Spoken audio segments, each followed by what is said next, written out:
Estamos no mês de setembro. Este mês marca o início de cursos bíblicos em algumas paróquias da Arquidiocese de Goiânia.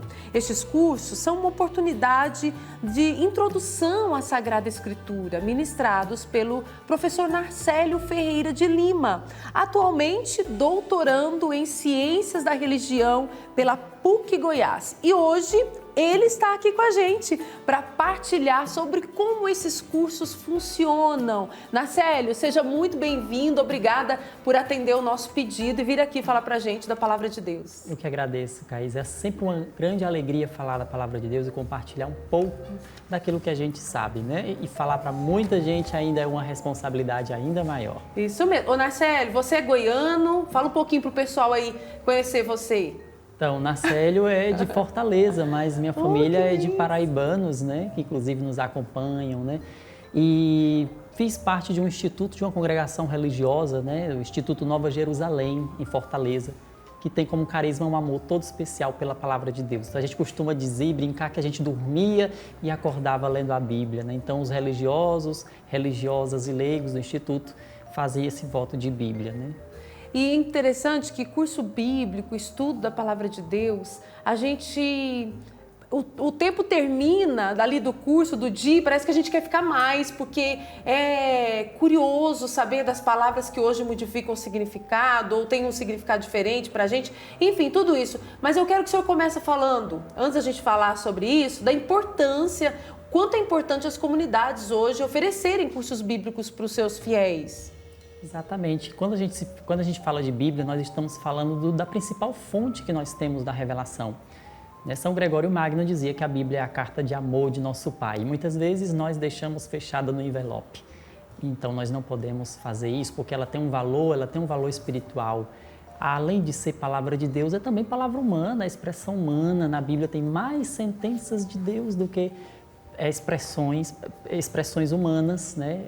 Anseios humanos do que propriamente dito falas de Deus. Então a Bíblia é uma experiência conjunta entre Deus e o ser humano e o seu valor vai muito além do valor espiritual. Também tem um valor histórico, também tem um valor antropológico e a Bíblia diz quem é o ser humano, qual o projeto de Deus para o ser humano. Ótimo. Ô Narcélio, nós estamos vendo imagens. Uma das paróquias que você vai ministrar o estudo bíblico é do Padre Wellington Silva. Padre Wellington, paróquia Nossa Senhora de Lourdes, né? Nós estamos aí com a segunda turma de uma escola de teologia para leigos e leigas, né? Em parceria com o IFTEG, Instituto de Filosofia e Teologia de Goiás. Então essas imagens aí vocês podem ver é da escola paroquial Santo Afonso, na paróquia de Nossa Senhora de Lourdes. E outras aí que a gente iniciou ontem também, na paróquia São Leopoldo Mandique, lá no setor Jaó.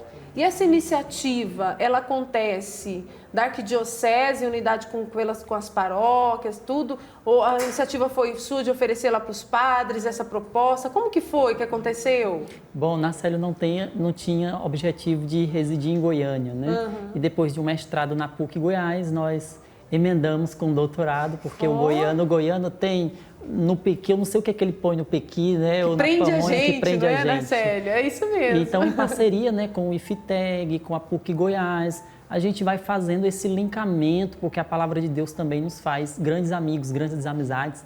E tive essa experiência através do Padre Moésio Pereira, redentorista, do Padre Tiago Herbert, que me acolheram aqui também, em Goiás, quando eu vim, não conhecia ninguém, então eles me acolheram muito. E daí da paróquia de Lourdes foi se espalhando, porque a Palavra de Deus ela ressoa, né?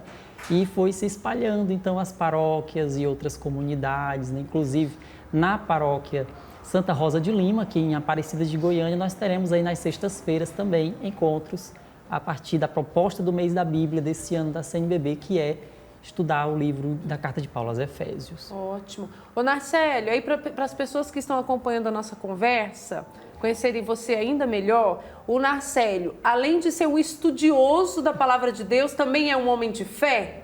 De muita fé. Olha, quem diz que estudo tira fé, se tirar é porque não teve. Porque a gente estuda não para saber de tudo, a gente estuda para amadurecer, para dar razões da nossa experiência. Até mesmo hoje as crianças nos questionam, elas têm o mundo na palma da mão aqui, na informação. Então, muitas vezes, até as crianças nos colocam em apuros, né, hoje em dia. Então, é importante que a gente supere aquele conhecimento adocicado, superficial da Bíblia e não tenha medo de aprofundar, porque, como você dizia, a Bíblia é um livro gostoso. E como dizia um protestante, né, um dinamarquês, o Søren Kierkegaard, ele dizia que a Bíblia é um livro perigoso. A gente dá o dedo, ela quer a mão, a gente dá a mão, ela quer inteiro, né? Então, assim, a Bíblia é realmente apaixonante porque ela fala da gente, a gente se enxerga diante de um projeto maior. Eu amo conhecer as histórias dos profetas, das mulheres da palavra de Deus, né? São uma história mais bonita que a outra e, como você disse, Narcela, a gente vai se identificando com essas histórias. Mas agora, olhando, né, percebendo várias paróquias aqui na Arquidiocese de Goiânia, oferecendo esses estudos bíblicos, quais são os benefícios que cada fiel, ao participar do estudo bíblico, que ele leva para a vida?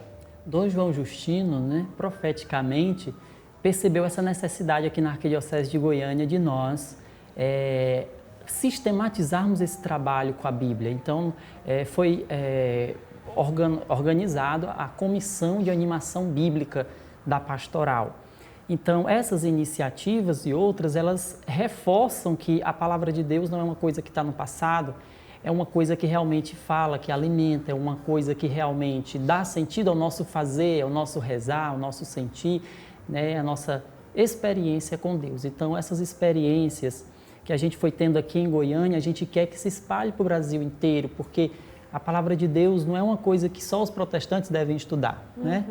Às vezes as pessoas pensam que Bíblia é uma coisa de protestante, mas a palavra de Deus criou o mundo, a palavra de Deus não é só letra, ela é uma liturgia, uma ação do ser humano e do universo. E a palavra de Deus é a única que, quando diz, acontece, né? Ela cumpre o que diz. Deus diz, faça-se, e as coisas se fazem. Então, a Bíblia não é só letra, ela é uma liturgia minha, do ser humano, do universo, de quem nos assiste. Ótimo. Ô Narcélio, nós temos a Lexio Divina. A estrutura desses cursos bíblicos, desses estudos bíblicos que estão sendo feitos em algumas comunidades aqui da Arquidiocese de Goiânia, ela segue a estrutura da Lexio Divina ou tem uma estrutura diferente? Nós ensinamos a Lexio Divina, porque é uma prática muito antiga. Na verdade, não tem fonte no cristianismo, porque a palavra de Deus, ela sempre ocupou o centro da fé dos nossos irmãos judeus. Então, a gente pode reportar aí para uns 2.500 anos antes de Cristo, porque a palavra de Deus era lida, era uma leitura emotiva, uma leitura gostosa, prazerosa.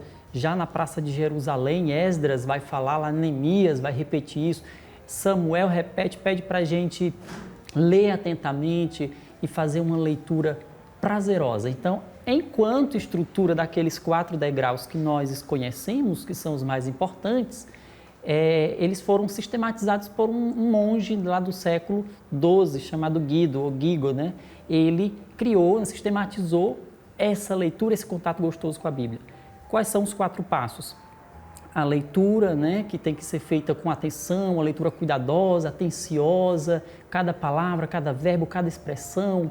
A meditação, ou seja, a reflexão, deixar que aquela palavra se confronte com a pessoa, que essa palavra venha até mim. Depois tem a oração que é feita, ou seja, o que o texto me faz dizer a Deus.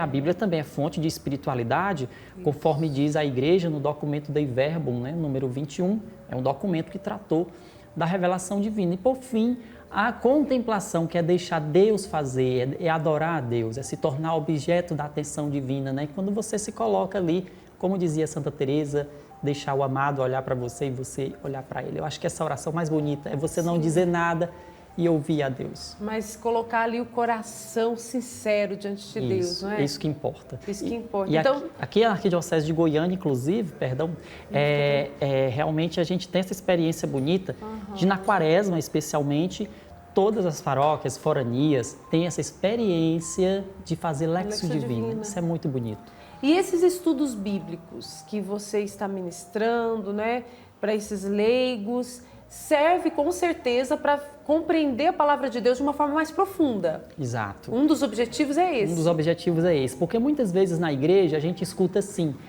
faz uma leitura simples, entende dessa forma, faz dessa forma.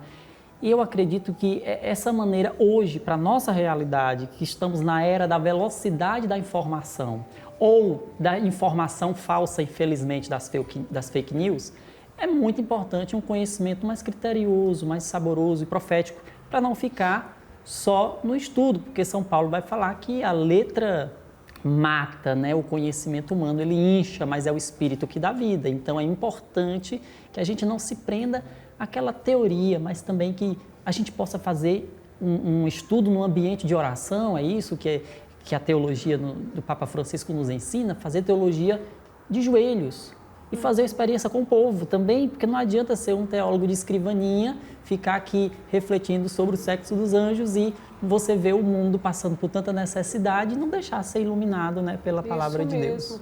Ô Narceli, como contribui o estudo bíblico quando a gente entende a palavra de Deus com mais profundidade? Contribui para que a gente viva a Santa Missa de uma forma mais profunda, não é mesmo? A nossa oração pessoal seja uma oração pessoal mais profunda. Porque existem, e eu falando como leiga, claro que vou lá, leio a palavra de Deus, que às vezes tenho dúvidas de algumas palavras. Que na época que foi escrita a palavra tinha um sentido e hoje tem outro. Isso acontece. Muito frequentemente, né? As pessoas precisam entender que a Bíblia, ela, enquanto literatura, ela é um livro que ela se encontra distante no sentido geográfico e no sentido cultural. Nesse ponto aí, nós estamos longe da Bíblia porque nós estamos longe do ambiente vital que ela foi escrita e da cultura. Então, para que eu entenda um livro, é muito importante que eu conheça o autor, a datação, o contexto histórico, para quem foi escrito, ou seja, o destinatário, o vocabulário, né, que é utilizado, como você bem falou, uma palavra no hebraico, que é um vocabulário antigo, tinha vários significados, por exemplo, né? Então, o estudo bíblico... Você lembra de algum exemplo? A palavra irmão, por exemplo, em grego é adelphos. Se você pegar ali nos dicionários gregos, ele tem mais ou menos aqui uns 11 significados e geralmente era usado para primos, para, enfim, para irmãos sanguíneos, mas também até Sara era chamada de irmã por Abraão. Então, às vezes, quando uma pessoa fundamentalista pega um texto e vê que Jesus e seus irmãos estavam ali, vai entender logo o sanguíneo, quando na verdade não era o sanguíneo. Adelphos tem 11 mais ou menos significados, porque não tinha aqueles adjetivos de sogra, primo, nora, Entendi. não tinha, era tudo irmão, né? No final das contas. Olha a importância, a gente vai dar outro sentido para tudo aquilo que a gente lê, quando a gente entende o significado, né? É importantíssimo. E aí, para quem está acompanhando, que mora em Goiânia, ou que na sua paróquia ficou sabendo que tem um estudo bíblico, vale a pena, então, ir lá na paróquia, perguntar como que faz, com certeza tem horários diferentes. Nessas paróquias que você está aqui na Arquidiocese de Goiânia, vocês fazem à noite o estudo? Exatamente, né? Na paróquia Nossa Senhora de Luz, nas segundas-feiras, né? Sempre no horário de 19h30 às 21h, por conta do trabalho, dos estudos. Inicia quando a turma está fechada já? A gente fechou uma turma, né, de um ano e aí iniciou uma outra porque a demanda foi grande, graças a Deus. No primeiro nós tivemos 72 inscritos. Olha, né? maravilha! E aí agora essa experiência está se expandindo para a paróquia São Leopoldo Mandique, para a paróquia Santa Rosa de Lima e enfim, a ideia é que através da Comissão Arquidiocesana de Animação Bíblica, nós possamos fazer um curso para nivelar, né, e para facilitar esse acesso a todas as pessoas, né? Eu também disponho de um site, de um Instagram que realmente a gente vai dando as coordenadas, dando subsídio e, enfim, as pessoas costumam, né, nos acompanhar. O Instagram do Narcélio é que está aí, não é, Geraldo? Acho que o pessoal tem o Instagram, vai colocar aí na tela. Você que deseja seguir o Narcélio, ó, @Narcélios. Cearense gosta de fazer uma coisa diferente, né? Eu coloquei lá no latim. Ótimo, então siga lá o Narcélio para você crescer no conhecimento da Palavra de Deus. E como ele disse, ele tem lá subsídios, dá lá uma ajudinha para que você possa, assim, mergulhar aí nesse universo da Palavra de Deus de fé, universo de fé e também de muito conhecimento da vida de Jesus. Ô Narcélio, mas uma dúvida. Você é um estudioso, com certeza tem, assim, já estudou muito a Palavra de Deus. Como que você se prepara para ministrar esses cursos, esse estudo, sendo que você vai estar ali falando para leigos? Leigos que às vezes não entendem muita coisa, então vai ter que ser uma linguagem simples, bem didática para aprender o pessoal. Me conta um pouquinho dessa preparação. Bom, primeiro eu peço ajuda ao autor da Sagrada Escritura, né? Isso mesmo. Embora Deus ou Jesus não tenham escrito nada, a gente sabe que o Espírito Santo foi quem realmente inspirou, né, essas pessoas, os autores sagrados, a escrever. Então, peço sempre o auxílio do Espírito Santo e também me coloco como leigo, porque eu também sou leigo. Todo mundo entra na igreja como leigo, até o Papa entra na igreja como leigo, né? E eu também sou leigo. Então, eu gosto de dizer isso para as pessoas. Mesmo quando eu era monge, né, do Instituto Nova Jerusalém, eu sempre dizia, eu sou um leigo de hábito porque eu não sou padre. Então, eu me sinto feliz entre as pessoas.